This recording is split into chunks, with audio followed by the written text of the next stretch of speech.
Ustadz, kok ada ahli tahajud dikasih musibah?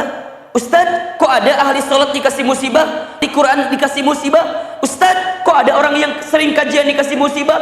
Ingat, orang beriman yang dikasih musibah tujuannya adalah Allah ingin mengangkat derajat kehidupannya.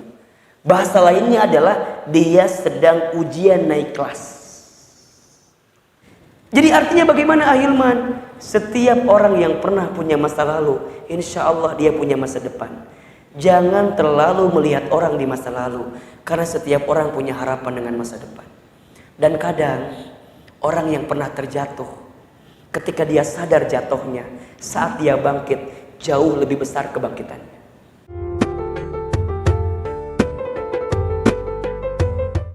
Bismillahirrahmanirrahim. Assalamualaikum warahmatullahi wabarakatuh. Bersyukur kepada Allah dengan mengucapkan kalimat Alhamdulillahirabbil alamin. Bersolawat kepada Rasulullah dengan mengucapkan kalimat Allahumma sholli ala sayyidina Muhammad wa ala alihi wa ashabihi ajma'in. Yang sama kita hormati seluruh alimil ulama, para ajengan, para kiai, para tokoh masyarakat. Mohon maaf tidak bisa saya sebutkan satu persatu. Semoga seluruh guru kita, kiai kita, sesepuh kita di sini senantiasa diberkahi oleh Allah Subhanahu wa taala.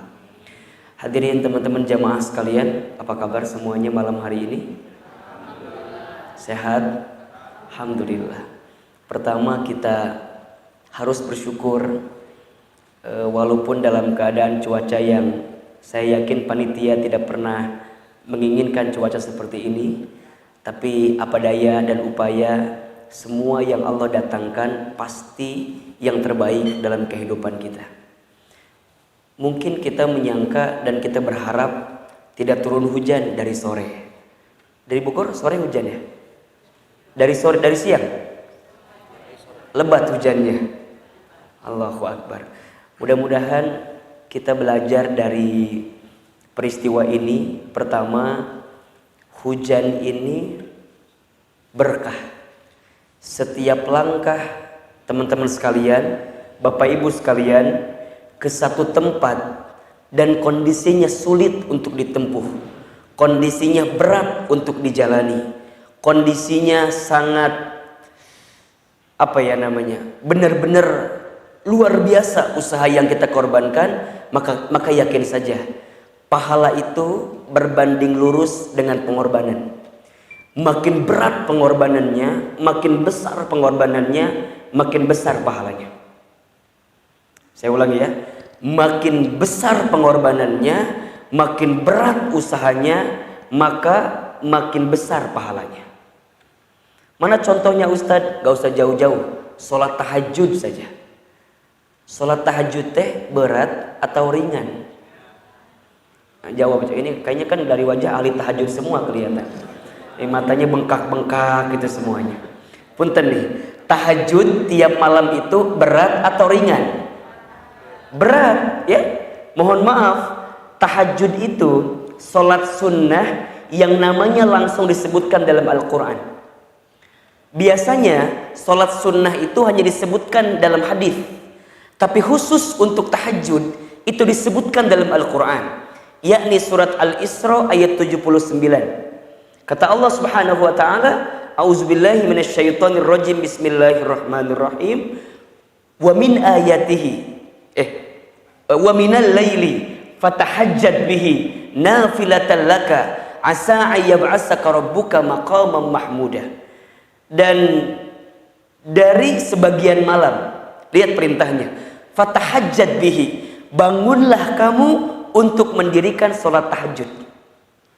Sebagai apa? Nafilatan laka, sebagai tambahan senjata dalam hidup kamu sekalian. Apa yang Allah berikan? Asa ayyab'asaka rabbuka maqaman mahmuda. Kalau sholat tahajudnya benar, sholat tahajudnya baik, sholat tahajudnya ditunaikan, maka lihat pahalanya. Maqaman mahmuda, Allah akan angkat derajat kehidupannya. Sedang terpuruk, Allah akan angkat lebih baik. Sedang punya masalah, Allah selesaikan masalahnya. Sedang punya persoalan, Allah berikan jalan keluarnya. Bahkan mohon maaf, yang sedang jomblo pun Allah hadirkan pasangannya. Aminnya kurang kencang ini. Jadi simpel saja. Kenapa Ahilman bisa bilang seperti itu? Berapa kali Ahilman barangkali pernah cerita di berbagai tempat ya. Saya lahir orang kampung, anak yatim piatu, orang susah, orang sulit. Masya Allah, awal-awal menikah dulu, Masya Allah, saya sangat kondisinya barangkali rapuh dan terjatuh gitu. Tapi setelah merubah orientasinya, memperbaiki sholat malamnya, ternyata Allah berikan jalan keluar dari setiap kesulitan kita. Dan benar, makin besar pengorbanannya, makin besar pahalanya. Makin besar usahanya, makin besar ganjarannya. Nah maka mohon maaf, kalau teman-teman sekalian, hari ini teman-teman panitia ya, barangkali menyangka akan seperti ini, tapi kondisinya seperti ini, maka bersabarlah kepada Allah. Karena barangkali dari setiap kesulitan yang kita dapatkan, Allah sedang siapkan pahala yang jauh lebih besar daripada apa yang kita inginkan dalam hidup ini. Maka mudah-mudahan panitia tidak putus asa dengan keadaan ini. Katanya ini pertama kali ya, perdana ya, Masya Allah, tabarakallah ya. Nanti coba kita ramekan dengan kajian teman hijrah di sini. Ini kelihatannya masjidnya bagus sekali dan ini kita perlu ramekan di sini. Mohon doa dan mohon izin, dan jika boleh DKM dan seluruh pengurus, saya barangkali akan bawa beberapa anak-anak muda ke sini. Coba nanti kita bikin kajian di sini, ya, sebagai ganti untuk acara malam ini. Biar malam ini kita mungkin sedikit yang datang. Tapi nanti insya Allah coba kita create acaranya seperti apa, agar kemudian kita dapat inspirasi dan semangat dalam kehidupan ini ya. Jadi panitia jangan cemburu, harus senyum. Jangan apa? Jangan cemberut, harus apa? Harus senyum ya. Apapun yang terjadi pasti yang terbaik. Bisa jadi yang kita anggap baik di mata Allah buruk, tapi yakin saja bisa jadi apa yang di mata kita tidak baik, tapi itulah yang terbaik di hadapan Allah. Apa babnya Ahilman? Apa babnya Ustadz Hilman? Pertama, mungkin babnya ya, panitia sedang diajarkan makna kesabaran oleh Allah. Panitia sedang diajarkan makna keikhlasan oleh Allah. Panitia sedang diajarkan makna ketulusan oleh Allah. Karena biasanya dicatat baik-baik ya, biasanya bab syukur itu akan datang setelah bab ikhlas. Bab ikhlas itu akan datang setelah bab sabar. Bab sabar itu akan datang setelah diuji oleh Allah. Ini rumus nih. Bab syukur akan datang setelah bab ikhlas. Bab ikhlas akan datang setelah bab sabar. Bab sabar akan datang setelah bab ujian. Jadi mustahil orang jadi kategori sabar kalau nggak diuji. Mustahil orang ikhlas kalau nggak sabar. Mustahil orang mendapatkan kebaikan syukur kalau dia tidak ikhlas duluan. Di mana Ahilman referensinya? Di surat Al-Baqarah ayat 155, 156, 157. Apa kata Allah? وَلَنَبْلُوَنَّكُمْ بِشَيْءٍ مِّنَ الْخَوْفِ وَالْجُوعِ وَنَقْصٍ مِّنَ الْأَمْوَالِ وَالْأَنفُسِ وَالثَّمَرَاتِ وَبَشِّرِ الصَّابِرِينَ الَّذِينَ إِذَا أَصَابَتْهُمْ مُصِيبَةٌ qalu inna lillahi wa inna ilaihi rajiun ulaika alaihim salawatu min rabbihim wa rahmah wa ulaika humul muhtadun. Perhatikan. Dan pasti kata Allah, kami akan menguji kamu sekalian wahai manusia. 1 dengan kekhawatiran atau ketakutan, 2 dengan kelaparan, 3 dengan kekurangan harta, 4 dengan kegoncangan jiwa, 5 dengan harapan yang tidak jadi. Sampaikan kalau ada yang ditimpa 5 hal itu, wabasyir, sesungguhnya dia sedang disiapkan kabar gembira. Siapa yang mendapatkan kabar gembira? As-sabirin, orang-orang yang sabar. Ahilman, siapa orang yang sabar itu? Orang yang sabar adalah orang yang ketika ditimpa sesuatu yang tidak sesuai dengan yang dia inginkan, kemudian dia bilang, inna lillahi wa inna ilaihi rajiun. Semua ini milik Allah, datang dari Allah, dan pasti akan kembali kepada Allah. Maknanya ikhlas. Kalau sudah ikhlas, lihat kalimat selanjutnya. Aku akan berikan kepada mereka sholawatu mir rabbihim, keselamatan dari Tuhan kamu sekalian, wa rahmah, dan kasih sayang, wa ulaika humul muhtadun, dan dialah orang yang akan diberikan petunjuk. Bahasa lainnya bab syukur. Jadi kalau ada di antara teman-teman sekalian, mungkin ada yang kita kan nanti mau bicara tentang banjir segala macam, misalnya ada donasi, itu yang banjir. Kalau dia terima dengan ikhlas, ya, kalau dia terima dengan ikhlas, maka akan cepat gantinya. Makanya teman-teman sekalian, musibah itu ada tiga bentuknya dan 3 tujuannya. Jadi musibah bukan hanya banjir ya. Misal pokoknya musibah itu adalah sesuatu yang menimpa dalam hidup kita sehingga membuat hidup kita sulit, itu musibah namanya. Banjir kalau jadi sulit itu musibah. Teman-teman jomblo sepanjang tahun, dan kalau itu sulit, misalnya itu sulit banget Ustaz, saya itu gimana ya, lihat teman-teman saya udah pada nikah, seangkatan saya sudah pada nikah, semua sudah pada nikah, tapi saya belum. Kemudian teman-teman ngerasa sulit dengan itu, maka musibah. Atau misalnya teman-teman punya pekerjaan, tapi menjalaninya tuh susah gitu, menjalaninya tuh berat luar biasa, dan teman-teman fight dengan itu semua, itu musibah. Nah, kalau teman-teman dikasih musibah kayak begitu, kata Allah itu ada 3 segmennya, ada 3 tujuannya. Pertama, musibah bagi orang beriman. Ustadz, kok ada ahli tahajud dikasih musibah?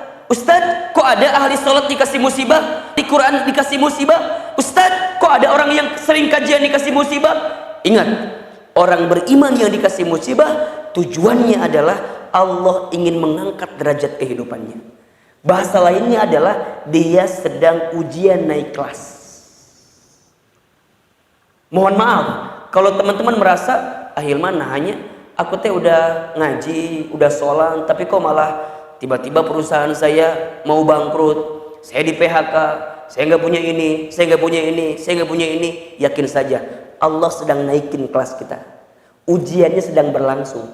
Pertanyaannya, teman-teman mau kabur dari ujian itu atau mau jalanin ujian itu? Betul apa enggak? Coba saya mau tanya, ujian itu biasanya lama atau sebentar? Sebentar. Yang lama kuliahnya, bener enggak? Iya kan? Yang lama apanya? Kuliahnya. Ujian paling 2 minggu, itu pun mentok-mentok paling seminggu, ya kan? Ujian skripsi ujungnya doang. Lamanya apanya? Bimbingannya. Betul apa enggak? Kadang-kadang dosen ngegoda, betul nggak? Kadang-kadang dosen nggak mau datang, betul? Kadang-kadang dosen nggak mau ditemui kalau nggak bawa bolu. Masalah. Jadi ujian itu cuma sebentar saja, yang lama tuh belajarnya. Jadi artinya kalau teman-teman sekarang sedang menempuh ujian tapi belum lulus, berarti lagi belajar. Betul apa enggak? Ustaz, tapi kan mendingan kalau gitu mendingan saya nggak usah sholat dong. Mendingan saya nggak usah tahajud, mendingan nggak usah baca Quran, mendingan nggak usah hijrah, mendingan nggak usah kajian. Toh diuji juga, hati-hati. Kalau teman-teman nggak mau diuji karena beriman, hello, para nabi rasul diuji apa enggak? Diuji apa enggak? Nabi Adam, nabi pertama, diuji apa enggak? Diuji. Apa ujiannya? Apa ujiannya? Ya Rabb, Nabi Adam itu diuji dengan kondisi istrinya, kemudian diusir dari surga. Coba sebutin nama Ahilman. Ada nggak ujian yang paling berat selain diusir dari surga? Kebayang nggak sama teman-teman sekalian? Udah di surga diusir. Allahu Akbar. Kita mah belum tentu masuk surga. Ini udah di surga diusir. Berat nggak kira-kira? Sakit nggak? Di mana sakitnya? Tak gitu. Nabi Adam diuji, Nabi Nuh diuji apa enggak? Diuji, istrinya tidak soleha, anaknya bantangul, dikasih banjir, betul apa enggak? Allahu Akbar. Nabi Nuh itu dikasih usia oleh Allah sekitar 913 tahun. Selama itu Nabi Nuh mengajak orang untuk mendekat kepada Allah. Teman-teman tahu, dari sekian banyak yang diajak, yang mau ikut cuma 13 orang. Sakit gak kira-kira tuh? Sekian ratus tahun ngajak orang dekat sama Allah. Yang mau ikut berapa orang? 13 orang. Bahkan ketika ada kabar banjir bandang, beliau ngabarin kepada semua masyarakatnya kalau ada banjir. Apa kata masyarakatnya? Orang gila katanya. Orang gila. Bahkan yang sebut orang gila bukan hanya masyarakatnya, anaknya pun manggil orang gila. Dan ketika ada kapal, ketika bikin perahu, itu di atas kapalnya 13 orang manusianya, 333 binatangnya. Jadi yang menurut aman Nabi Nuh lebih banyak siapa? Binatang. Jadi kalem weh. Kalau orang beriman memang pasti diuji kok. Nabi Yusuf dia masukin penjara, betul nggak? Nabi Ibrahim mau dimakar oleh Raja Namrud. Nabi Musa dikejar oleh siapa? Fir'aun. Nabi Yunus dimakan oleh ikan apa? Hiu atau paus nih? Sepakati dulu nih kita nih. Hah? Paus atau hiu? Karena beda paus dengan hiu kan? Dimakan dengan ikan paus, betul apa enggak? Nabi Isa lahir dalam keadaan yang luar biasa, nggak ada ayah tuh. Coba bayangin, teman-teman lahir nggak ada ayah, fitnah nggak kira-kira? Ya kan? Allahu Akbar. Kalau bicara Nabi kita, Nabi Muhammad pun ujiannya luar biasa. Sejak kecil yatim, tumbuh kecilnya yatim piatu, diasuh oleh pamannya Abu Thalib, yang kondisi ekonominya paling miskin di antara semua paman yang lainnya. Kemudian dihina, dicaci maki, dilempari batu. Allahu Akbar. Kita mah orang beriman, kalau diuji nggak ada apa-apanya. Kalau cuma diuji, di PHK, cincai. Nabi Daud, gimana tahu hidupnya teman-teman? Hari ini makan, besok puasa. Hari ini makan, besok puasa. Sampai ada puasa apa namanya? Puasa Daud. Saking miskinnya keadaan Nabi Daud. Teman-teman tahu Nabi Ayub punya segalanya. Binatangnya banyak, anaknya banyak. Seketika, Masya Allah, datang kebakaran membakar semua ternaknya, membakar semua rumahnya. Tiba-tiba ada wabah penyakit, anaknya mati semua. Gak lama kemudian tiba-tiba ada penyakit kulit. Sampai kemudian Nabi Ayub pun kena penyakit kulit. Istrinya gak sabar, pergi istrinya. Ya Rabb, punya segalanya, hilang segala macamnya. Artinya, kenapa orang beriman masih diuji ya Allah? Gak adil kalau gitu orang beriman diuji juga. Kalem. Karena memang sedang diuji untuk naik apa? Naik kelas, naik derajat. Punten, di sini ada yang sedang punya masalah? Nggak usah jujur, wajah nggak bisa bohong ya. Bermasalah semua. Yang kedua, ada musibah untuk orang yang ingkar, untuk orang yang rajin maksiat. Tujuannya buat apa Ahilman? Tujuannya buat negur, ngasih peringatan. Buat siapa Ustadz? Buat orang yang rajin bikin dosa kemarin-kemarinnya. Mohon maaf ya, barangkali ada yang pernah lupa sama Allah. Barangkali ada yang dulunya sering meninggalkan sholat. Barangkali dulunya ada yang sering berzina. Barangkali dulunya ada yang pernah mengambil hak orang lain. Kalau sekarang diuji, tenang saja. Itu proses sedang menghapuskan dosa-dosa kita yang lama untuk Allah berikan yang baik. Paham kira-kira? Coba waktu dulu teman-teman bikin dosa, panjang atau sebentar? Masih ingat kan waktu bikin dosa? Kebayang dosa kita teh? Sok saya mau tanya, di sini ada yang tidak punya dosa? Ada tidak? Nah, kalau ada yang mengacungkan tangan, eta dosana. Ahilman, saya teh tidak punya dosa, teh dosa. Ini kan dari wajah hampir sama semua nih teh. Wajah-wajah banyak dosa, setuju nggak? Saya juga sama, banyak wajah dosa. Jadi kalau sekarang kita dikasih musibah, husnuzon saja. Allah lagi ngebersihin dosa kita yang lama untuk ngasih sesuatu yang baru. Jelas kira-kira? Nah, yang ketiga, musibah bagi orang yang kufur. Sebagai apa Ustadz? Sebagai azab. Siapa orang yang kufur itu? Orang yang kufur itu orang yang tidak percaya kepada Allah. Artinya tidak beriman. Nah, kalau teman-teman hadirin yang di sini mah insya Allah lah nggak akan masuk kategori yang ketiga barangkali. Kita mah mungkin masuknya yang satu atau yang kedua gitu. Kalau sekarang kita masih beriman, masih diuji, yakin lagi ujian naik kelas.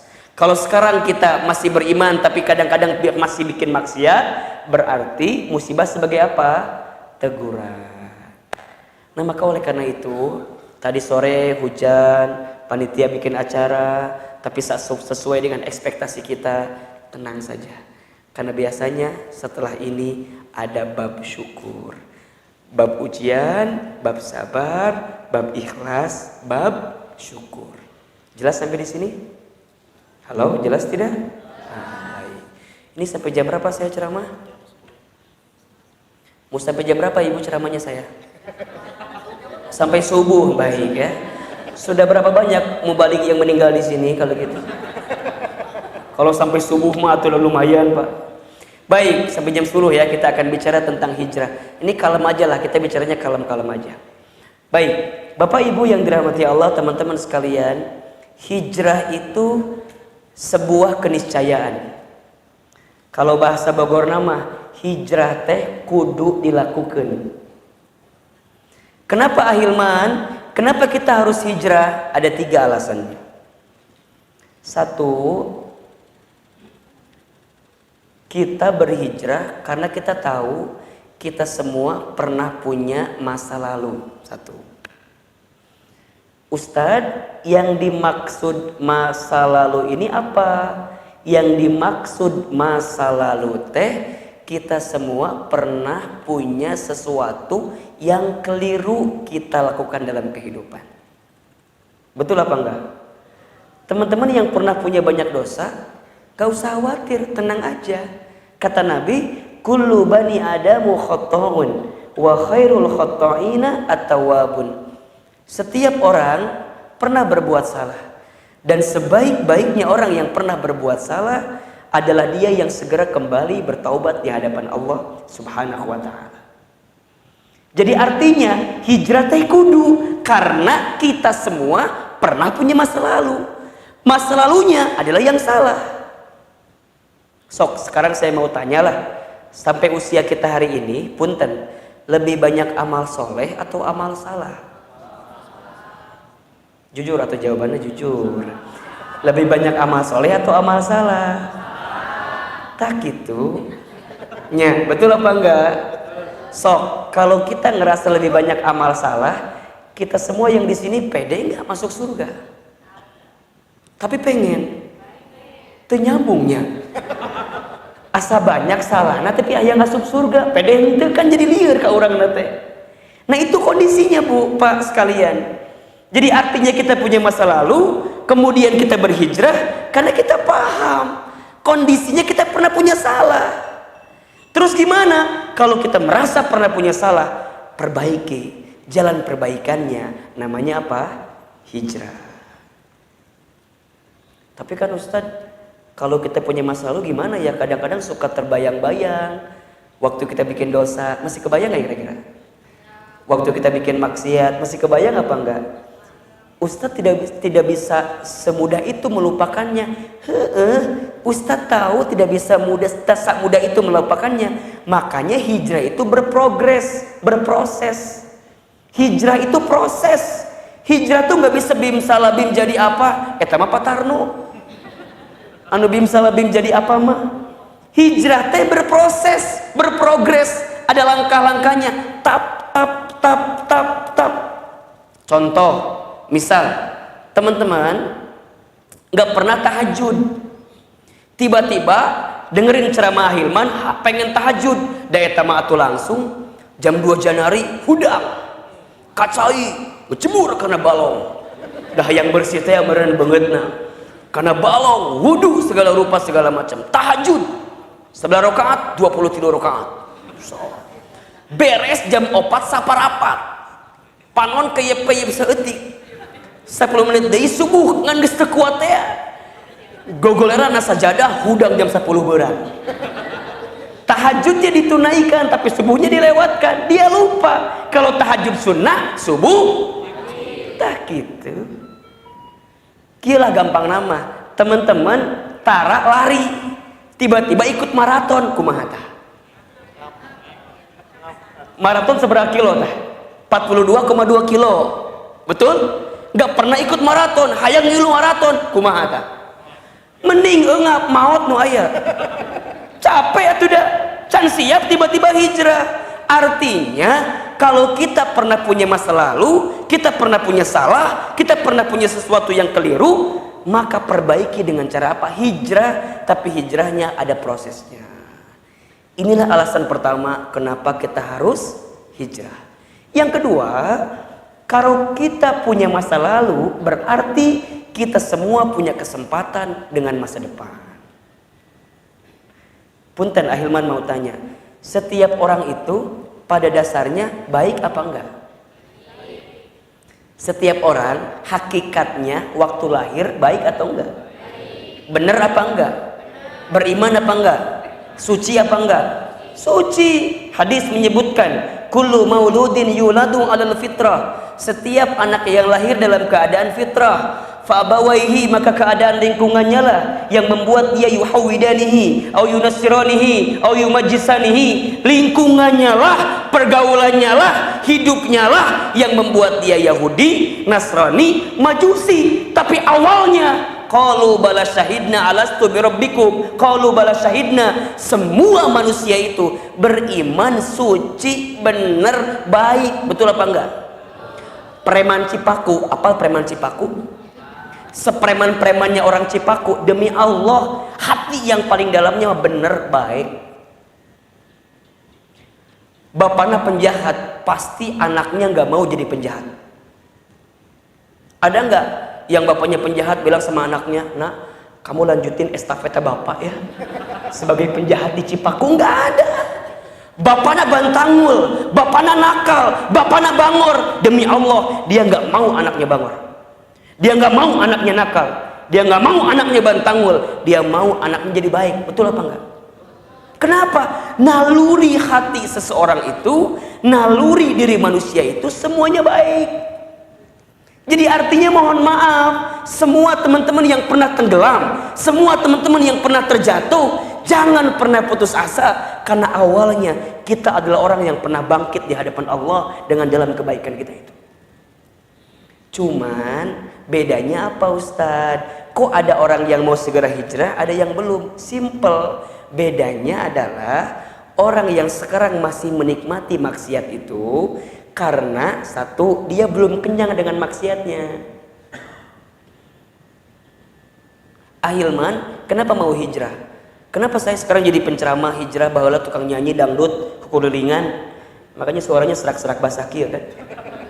Kenapa? Karena saya udah kenyang. Naon deui sih? Harus ngapain lagi? Udah beres. Ustaz kalau belum kenyang kumaha? Kabayang lah, punten. Teman-teman hadirin sekalian, lihat orang lagi makan, tiba-tiba kita berhentiin, marah nggak kira-kira dia? Lagi enak makan suruh berhenti, marah apa enggak? Marah. Gimana Ustaz biar nggak marah? Dua pilihannya. Satu, tunggu dulu dia sampai selesai kenyang. Atau yang kedua, kita ganti menu yang lain yang membuat dia berpindah daripada menu itu. Paham nggak kira-kira? Jadi kalau ada orang yang bikin maksiat, dua pilihannya. Satu, biarin dulu sampai dia kenyang. Atau yang kedua, ganti pilihan menu lain. Dengan cara apa? Hijrah namanya. Orang yang bikin maksiat itu bukan gak mau taat, bukan. Karena dia belum ngerasa kalau taat itu jauh lebih nikmat daripada maksiat. Bener. Orang yang kelabing di kafe, kenapa dia pengen kelabing di kafe? Karena dia belum tahu bagaimana nikmatnya zikir. Dia belum merasa bagaimana nikmatnya muhasabah. Dia belum merasa bagaimana nikmatnya menangis di hadapan Allah. Dia belum pernah ngerasa bagaimana kepalanya bisa bergoyang, bisa bergetar, bukan karena lagu, tapi saat dia menyebutkan Allah, Allah, Allah, Allah, Allah. Mulutnya mengatakan Allah, tapi hatinya jauh mengatakan Allah, Allah, Allah, Allah, Allah, Allah. Dia belum nyobain kayak gitu, jadi belum tahu. Jadi artinya bagaimana Ahilman? Setiap orang yang pernah punya masa lalu, insya Allah dia punya masa depan. Jangan terlalu melihat orang di masa lalu, karena setiap orang punya harapan dengan masa depan. Dan kadang orang yang pernah terjatuh, ketika dia sadar jatuhnya, saat dia bangkit jauh lebih besar kebangkitannya. Sok Ahilman tanya, mending mana? Preman mantan ustad atau ustad mantan preman? Pilih. Mendingan preman mantan ustad atau ustad mantan preman? Nah, eta mah eueuh jawabanna urang lagi. Nu mana nu bener Ustaz? Ya nu bener mah geus we. Ulah mantan, pokoknya ujung kehidupan kita. Ini loh alasan ketiga kenapa kita harus hijrah, karena kita semua akan mati. Itu aja simpel. Betul apa enggak? Yang paling penting bukan hijrahnya, tapi yang paling penting saat kita mati sedang berada di jalan kebaikan itu. Ayeuna preman sok we bae. Yang penting pas maut lain jadi preman gitu. gitu Ustaz? Gitu. Ayeuna jadi preman sok we asal pas maut ulah jadi preman. Atau berarti masih ada waktu Ustaz? Kan orang apal teh maut iraha. Kan gitu pertanyaannya. Ada yang bilang begini, Ustaz, cenah mah salat teh menggugurkan dosa. Nya jelas eta mah. Kata Ibnu Qayyim al-Jauziyah, setiap kita beres salat, kenapa baca istighfar coba? Assalamualaikum. Kalimat apa yang keluar? Astaghfirullah. Kenapa coba? Karena setiap salat itu adalah ritual yang Allah berikan dalam hidup kita, menggugurkan dosa-dosa kita. Bapak tadi maghrib ka isya nyieun dosa. Isya salat isya, maka dosa kita dari maghrib ke isya diampuni oleh Allah. Oh Ustaz, berarti kalau gitu penting ayeuna bisa nyieun dosa heula nya. Kan isu aya kene subuh meureunnan. Subuhna aya kene, urangna aya kene atawa henteu. Tak eta catatan nama. Subuhnya masih ada, kitanya masih ada apa enggak? Betul? Makanya teman-teman sekalian, kalau mau bikin dosa nggak usah mikir lain lah, ingat mati aja. Kalau teman-teman lagi dikasih kesempatan bikin dosa, biar nggak jadi bikin dosa, ingat mati lebih dekat waktunya daripada kita bikin dosa. Kata Allah Subhanahu wa taala, kullu nafsin dha'iqatul maut. Setiap yang bernafas pasti berjumpa dengan yang namanya kematian. Para ulama menyebutkan kalimat dha'iqah itu dekat dengan istilah dhaqaiq. Dhaqaiq itu artinya detik. Maknanya waktu hidup kita dengan mati kita jaraknya bukan per tahun, jaraknya bukan per bulan, jaraknya bukan per minggu, jaraknya bukan per hari, jaraknya bukan per jam, jaraknya bukan per menit, tapi jaraknya per detik. Kalau per tahun masih bisa siap-siap apa enggak? Bisa. Kalau per hari bisa siap-siap. Kalau per jam bisa siap-siap. Kalau per menit bisa siap-siap. Kalau per detik, setiap detik, detak, jam, tak, tak, tak, tak, tak, tak. Makin dia berdetak dengan detiknya, makin dekatkah kita dengan kematian kita. Ini kan dari wajahnya hampir sama semua nih. Wajah-wajah camat KB ya mah. Naon camat ya? Tak gitu, calon mati semua.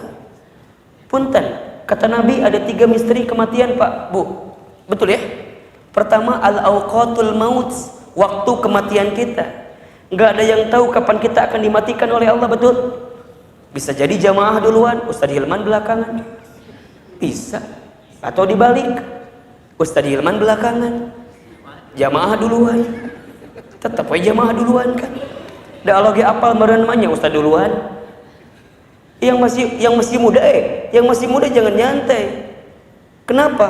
Karena mati nggak nunggu muda, nggak nunggu tua, betul apa enggak? Iya kan?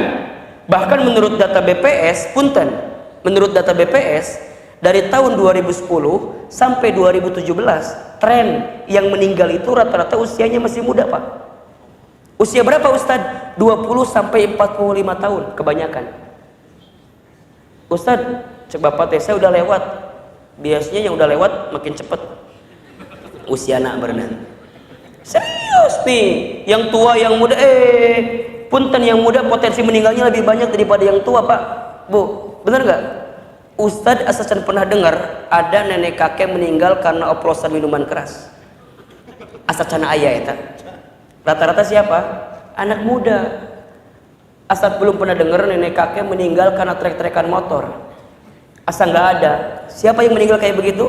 Anak muda. Ustadz belum dengar ada seorang kakek loncat dari apartemen tingkat 8 karena diputusin sama neneknya. Asal nggak pernah ada. Betul apa enggak? Jadi potensi anak muda meninggal jauh lebih banyak daripada orang tua. Orang tua mau paling meninggalnya gitulah. Ya paling naon coba kira-kira? Stroke-nya, jantung, naon deui? Kolesterol, gula, diabetes kan gitunya. Palingan di soledad di kamar mandi, gubrak maut kan gitu. Jadi yang tua yang muda nggak ada urusan, mati pasti semua. Yang kedua, al-amkanul maut, tempat kematian kita. Nggak ada yang tahu di mana kita akan dimatikan, betul? Ada orang yang meninggal di rumah sakit, ada nggak? Yang meninggal di rumah sendiri ada? Meninggal di jalan ada? Meninggal di luar ada? Allahu Akbar. Punten bapak-bapak di sini, mau tidak bapak meninggal di masjid, Pak? Jawab yang kencang, Pak. Mau meninggal di masjid, Pak? Mau. Jangan terkecoh. Tanya heula keur naon di masjidna. Bisa keur maling koropak maot di masjid teh. Entah apa. Jadi tempat mah misteri. Mau dimanapun kita diwafatkan oleh Allah, nggak ada urusan. Apa yang paling penting Ustaz? Nomor 3, al-asbabul maut, sebab kematian kita. Kernaon pas orang maut teh eta. Innamal mar'u yumitu fil hayat illa ma dzatihi fil hayatid dunya. Setiap manusia akan diwafatkan oleh Allah sesuai dengan kebiasaannya saat hidup di dunia. Jadi kalau ibu bapak ingin tahu seperti apa meninggalnya, lihat saja bagaimana kebiasaannya. Murabi Ustadz Arifin Ilham, mungkin tahu ya, guru saya, guru kita semua. Beliau meninggal dalam keadaan yang Masya Allah. Meninggal dalam keadaan berwudu, meninggal dalam keadaan menggunakan pakaian putih yang biasa beliau gunakan setiap harinya, meninggal dalam keadaan megang siwak, meninggal dalam keadaan pakai parfum, meninggal dalam keadaan menuliskan di whiteboardnya itu liqaullah, saatnya berjumpa dengan Allah. Wasilahnya penyakit kanker, wasilahnya memang penyakit kanker, tapi Allahu Akbar, ketika masuk ke ICU 5 menit kemudian selangnya dicopot, meninggalnya mudah sekali. Sesuai dengan kebiasaan. Makanya mohon maaf, kita ini kan sekarang sedang merangkai, mengurai, ingin seperti apa saat kita kembali kepada Allah, betul? Kata Ali bin Abi Thalib, siapakah manusia yang paling bahagia? Manusia yang paling bahagia adalah dia saat dia lahir, dia menangis, sekelilingnya tertawa. Dan saat dia mati, dia tertawa, sekelilingnya menangis. Sampai kemudian yang paling bahagia adalah saat dia kembali kepada Allah, dia dipanggil oleh Allah, ya ayyatuhan nafsul mutmainnah, irji'i ila rabbiki radiyatan mardiyah, fadkhuli fi ibadi wadkhuli jannati. Wahai hambaku yang meninggal dalam keadaan tenang. Ustadz Hilman, kenapa tenang? Tenang karena hidupnya sudah sempurna mengabdikan di hadapan Allah Subhanahu wa Ta'ala. Kerjanya ibadah, bisnisnya ibadah, rumah tangganya ibadah, sholatnya terjaga, saumnya terjaga, zakatnya terjaga, infak sedekahnya terjaga, haji umrohnya selesai. Bicaranya dakwah, bicaranya tidak pernah sinis, tidak pandai memponis, optimis, semua kebaikan-kebaikan.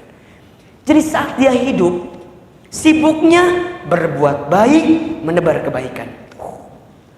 Makanya mohon maaf Bapak Ibu yang dirahmati Allah, jangan sepelekan sedikit apapun kebaikan kita, karena kita nggak pernah tahu, bisa jadi itulah peluang kita untuk bisa mendapatkan kebaikan di hadapan Allah.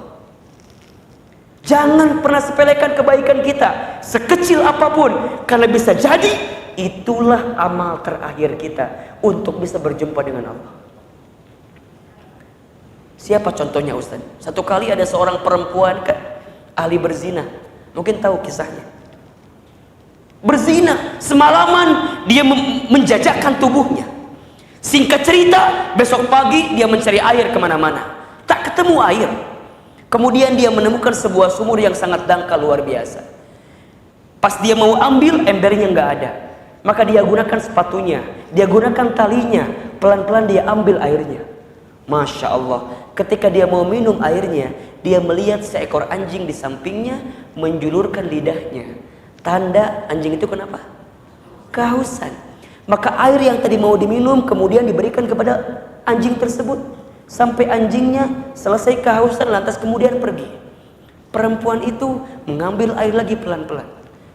Tapi apa yang terjadi? Belum sampai air ke tenggorokannya, belum sampai air ke bibirnya, ajal menjemputnya. Kemudian dia meninggal dalam keadaan dehidrasi setelah memberi air kepada seekor anjing. Kemudian sahabat ditanya oleh Nabi, fi ain hadhil mar'ah, di manakah tempat perempuan ini? Maka di antara para sahabat berdebat, ada yang bilang di neraka, ada yang bilang di surga. Tapi apa kata Nabi? Hiya fil jannah, dia di surga. Ya Nabi, kenapa? Karena akhir kehidupannya sedang berbuat baik, walaupun berbuat baik hanya kepada seekor anjing. Jangan pernah sepelekan kebaikan kita. Orang yang hari ini tidak baik, ada kesempatan dia jadi baik di ujung hayatnya. Orang yang saat ini baik, jangan sombong, karena bisa jadi dia akan terpeleset sehingga terjatuh dan meninggal dalam keadaan yang su'ul khatimah. Jadi 3 alasan kenapa kita harus hijrah. 1, kita punya masa lalu. 2, kita punya masa depan. Dan yang ketiga, kita pasti akan mati. Ustadz Hilman, kalau kita udah hijrah, what next? Apa selanjutnya? Kan gitu kan pertanyaannya. Kalau sudah hijrah, apa selanjutnya? Tentu jawabannya adalah istiqamah. Ma makna istiqamah? Apa itu istiqamah? Para ulama menyebutkan al-istiqamatu al-istimrar. Istiqomah itu berkelanjutan terus menerus. Itu istiqomah. Apa yang diistiqomahkan? Kebaikannya. Kalau kita belum bisa berlomba dengan orang soleh dalam berbuat baik, berlombalah dengan para pendosa untuk segera bertaubat di hadapan Allah. Kalau kita belum bisa berlomba dengan orang alim, dengan orang yang berilmu, menyampaikan ilmu, maka berlombalah dengan orang bodoh, orang jahil, untuk terus belajar ilmunya Allah. Istiqomah, terus menerus. Ustadz, tapi kan istiqomah itu susah. Iya, istiqomah susah. Yang mudah namanya istirahat. Betul apa enggak? Istiqomah susah, yang mudah namanya apa? Istirahat. Dunia ini memang tempat capek. Dunia ini tempat lelah. Dunia ini tempat sakit-sakitan. Dunia ini tempat berkorban. Tapi ingat, akhiratlah tempat istirahat terbaik kita. Kita ini bukan ahli dunia, Pak. Bu, kita ini bukan ahli dunia. Kita ini ahli akhirat. Kita ini akan kembali kepada Allah. Betul apa enggak? Para nabi, para rasul, ayah kita, ibu kita, itu di surga semua. Kita ini semua ingin ngejar itu. Betul apa enggak? Jadi istiqomah, istimrar, terus menerus. Tapi kan Ustadz berat. Karena berat, pahalanya apa? Surga. Udah kalau ringan mah meureun lain surga pahalana ge. Naon biasana kalau mun ringan mah? Kipas angin. Naon? Kulub jauh cenah tong di Cipaku mah. Bener. Ringan mah paling hadiahna ge palingan rice cooker meureunan. Nya, kulkas 1 pintu bener. Paling sepedanya. Ya kalau pertanyaannya tidak berbobot kan paling sepeda hadiahnya juga. Benar tuh, nama-nama ikan kan tidak berbobot, benar tuh. Hadiahnya sepeda paling kan. Tapi kalau susah hadiahnya apa? Umroh gratis. Ustadz waktu jadi wisudawan terbaik hadiahnya umroh gratis, haji, hese, kuliah Timur Tengah pakai bahasa Arab, liur kan? Hadiahnya naon? Umroh haji, banyak kuliah hese diberi kipas angin, mending tong kuliah barunan. Kok mau diberi kolom jauh mah? Mendingan tong sekalian barunan. Ya enggak, susah istiqomah. Nah, Ahilman, Ustadz Hilman, gimana biar hijrah kita istiqomah? Ada 3 jawabannya. 1, tasbutun niat, tetapkan niatnya. Kita teh hijrah keur naon sih? Hijrah teh keur saha? Yang kebanyakan orang hijrah teh karena tren. Nah, Ustadz tren teh mimilu batur, bahasa lainna tuturut. Jadi mending dulu disebutkan tuturut batur, mending teu boga salah disebutkan tuturut munding. Cek munding teh naik diomongkeun cenah. Tren itu ngikutin yang lain, tuturut batur. Wih, hijrah euy, pilu. Bener enggak? Kalau begitu enggak akan panjang hijrahnya. Di Cipaku misalnya, mohon maaf, dengar di Bandung, di Bandung hari hijrah, iya ya Ustaz, iya di Bogor ge aya ya, di alumni IPB ya ada Ustaz Hilman teman hijrah, wah miluah. Awalnya resep, tapi lama-lama kalau niatnya nggak kuat berubah. Mulai itu, gimana cara nggak kuat kalau niatnya? Dihina dikit, baper. Misalnya kita yang nggak pernah sholat, tiba-tiba ke masjid, cie ahli masjid. Ya Allah, kumahanya orang di masjid, gitu kan? Cie Pak Ustad aya nama, sok. Udah ante aya wae. Mending kita mah rada ngeunangeun. Kadang-kadang kalau mun eta mah kan dipujinya tadi mah nya. Cie maut isuk. Ka masjid ayeuna. Aya we. Yang akhwat misalnya, dulu enggak pernah pakai hijab, sekarang pakai hijab warna hidung. Dipanggil cie Batman. Wah, dicibir, dihina. Kalau niatnya nggak kuat, dihina dikit, berubah, baper. Ya Allah, udah lihat kenceng, ambil fotonya Ustadz Hilman, tak, ambil captionnya. Tiba-tiba ada yang komen, cie hijrah lah, hijrah mah udah beja-beja atau ria, bener tuh. Teman-teman, ingat ya, ria itu ketika melakukan amalan ingin dilihat sama orang lain. Tapi kalau teman-teman beramal kemudian gak secara sesuatu, niatnya ingin berdakwah, itu bukan ria. Sok sebanyak-banyaknya sosmed kita teh gunakan. Dakwah teh lain jadi ustad wae kikieuan. Dakwah itu gak harus di mimbar. Lamun dakwah kudu di mimbar, beakeun mimbarna meureunang. Bener tuh? Kabeh dakwah kudu di mimbar, beren parebut. Semenit sekali ustad heula ayeuna. Geus ustad urangeun ayeuna. Parebut. Dakwah itu menyampaikan, da'a yad'u da'watan, menyampaikan, mengajak, merubah, mempengaruhi. Itu ada 4. Menyampaikan, mengajak, merubah, mempengaruhi. Orang level mana? Hijrah dakwahna. Ahilman mungkin dakwahnya menyampaikan, Ahilman dakwahnya mengajak, Ahilman dakwahnya merubah, Ahilman dakwahnya mempengaruhi. Makanya kadang-kadang dakwahnya harus pakai contoh, betul apa enggak?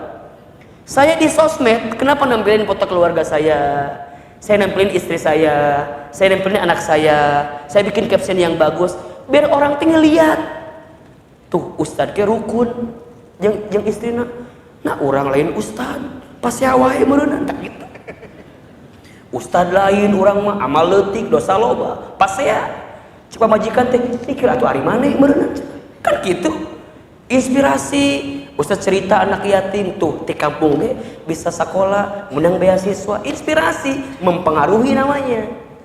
Nah sekarang teman-teman ada level mana? Meureunang teman-teman mah baru level menyampaikan, sok we. Balighu anni walau ayat, sampaikan walaupun 1 ayat.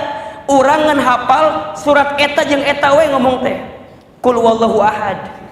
Teu naon. Sa'ad bin Abi Waqqas di antara sahabat Nabi yang kalau sholat itu bacanya qul huwallahu ahad. Tara maca dulu lain eta we qul huwallahu ahad. Sampai kata Sa'ad bin Abi Waqqas, "Ya Rasulullah, kira-kira saya bisa masuk surga enggak? Kalaupun modal saya cuman qul huwallahu ahad?" Bisa.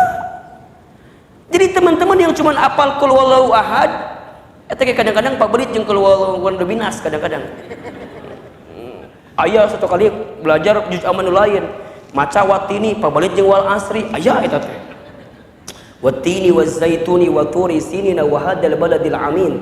Laqad khalaqnal insana fi ahsani taqwim thumma radadnahu asfala safilin illa alladziina amanu wa amilus solihati wa tawassaw bil haqqi wa tawassaw. Jadi pabalit kana watini jeung wal asri ieu teh.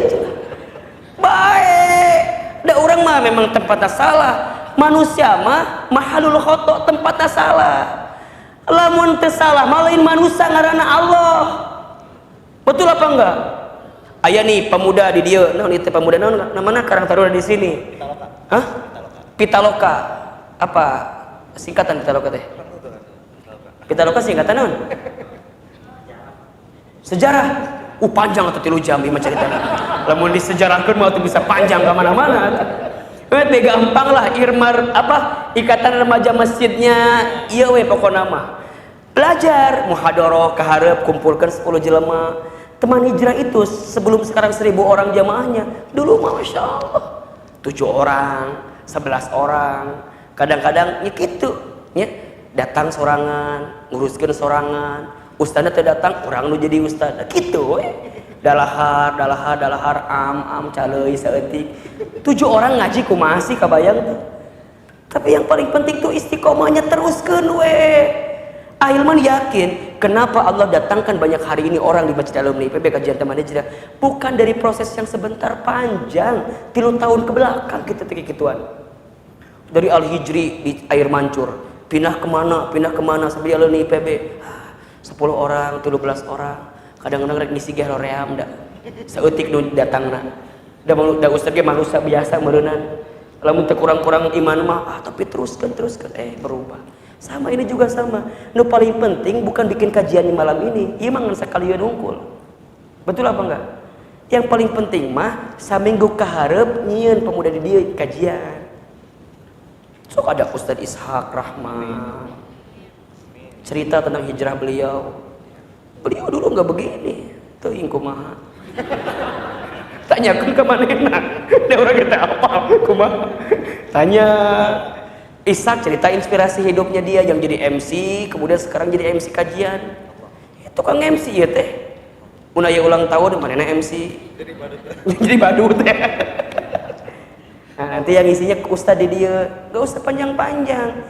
15 menit beres. Ti magrib ka isya daripada ngaon ngadon teu bener-bener teh. Ngaji saeutik, maca sholawat dan segala macam.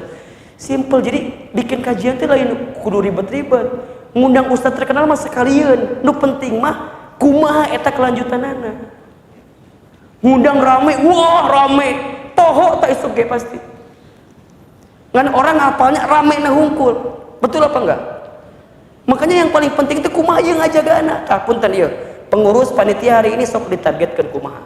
Ngaji dikit-dikit, seminggu sekali terus. Insya Allah kalau kita niatnya benar mah lurus kok. Istiqomah tasbutun niatnya bener kan ustad nah hanya geus hijrah teh jadi lieur kieu hirup sangsara pagawean teu boga jodoh leungit padahal saya teh jeung si eta geus berhubungan ustad 5 tahun teh gara-gara cek ustad putuskeun jadi ngaliwat ka mana meuni si eta teh padahal urang teh geus yakin tah eta denger ceramah Ustad Hilman eta tiba-tiba puting eueuh hujan eueuh petir tiba-tiba kita putus. Terus saya telusuri, ternyata di storina si eta teh geus ngadayakeun ceramah Ustaz Hilman. Ieun kudu mutuskeun yang namanya laki-laki. Ari Ustaz, tanggung jawab Ustaz ka urang. Jadi ka Ustaz tanggung jawab. Teu apa atuh. Oh, ternyata dia baru tahu, teman-teman. Di malam itu dia marah, tapi 3 bulan kemudian baru dia bilang, makasih ya." Kenapa? Untung saya mutusin si Agus tuh kamari teh. Kumaha gitu, ternyata si Agus emang laki-laki yang kurang bener. Terus sekarang doain ya, aku lagi ta'aruf inta laki, pekan depan mau nikah sama si Rudi. Tuh berarti kamari teh diputuskeun ku Allah emang carana Allah sedang mempersiapkan pertemuan dengan siapa? Si Rudi. Ngan memang kudu diputuskeun heula si Agus. Papangi jeung si Rudi teh. Jadi tenang we. Ulah khawatir urusan Allah mah. Benar. Kalau udah urusan Allah niatnya karena Allah terbuka. Pegawaian, misalnya mohon maaf. Kita tahu misalnya dan paham dan yakin kerja di bank konven itu mungkin agak kurang seret. Karena ada bunganya. Kita sepakati misalnya bunga itu riba. Kita khawatir dengan bab itu. Tapi kumanya aku belum punya kerjaan sekarang. Pelan-pelan. Kemudian resign. Aduh kumanya ya ayeuna cicilan can dibayar. Wah ieu hirup istri rungsing wae. Wah papange teh monjong wae. Bener monjong wae. Oh. Saya kan penasaran, yuk orang cobaan ka imah bener teh monjong wae. Ternyata pas muka pantai emang monyong ti dituna. Oh memang eta mah monyong ti dituna, mane mah ulah ngomong kitu atuh. Monyong ti dituna ka dieu ka meulalu curhat. Tenang, dia baru tahu ternyata dia lepasin itu, dia bareng istrinya, kemudian dia ngolah tepung, pakai kacang, bikin gorengan peye. Ternyata Allah sedang siapin dia jadi pengusaha peye. Awalnya ngan hiji, jual 5, jual 10 gitu. Kekajian bawa 20, bagikan. Lain dibagikan, misalnya dijual, lain gratis. Atau banyak modalnya kalau gitu mah. Jual peye. Sederhana. Kita hanya butuh untuk malu sebentar. Ulah, gengsi itu penyakit yang gak ada obatnya. Bener tuh? Mau PY, wah batur makan ngaji teh garaya, mau PY 100. Diharap bilang ke akhir, saya lagi jual PY, jualin ya. Boleh. Jual PY, wah, sebagian dari jual PY, setiap keuntungannya 10% untuk anak yatim. Juara itu. Jangankan 100, itu kalau ke teman hijrah bawa PY 100, habis 2 menit lah. Kamu hargana gopean mah murah barusan langsung itu kan. Oh berarti dia lagi belajar jadi pebisnis. Cok mulai. Kadang kita itu mohon maaf ya, harus rubah orientasinya. Jangan pengen kerja, jangan. Bisnis, usaha. Kita bisa naon ya? Bisa apa nih? Jualan. Nabi ge jualan. Nabi Muhammad jualan, Pak. Pebisnis. Muhammad sallallahu alaihi wasallam itu jadi rasulnya 23 tahun.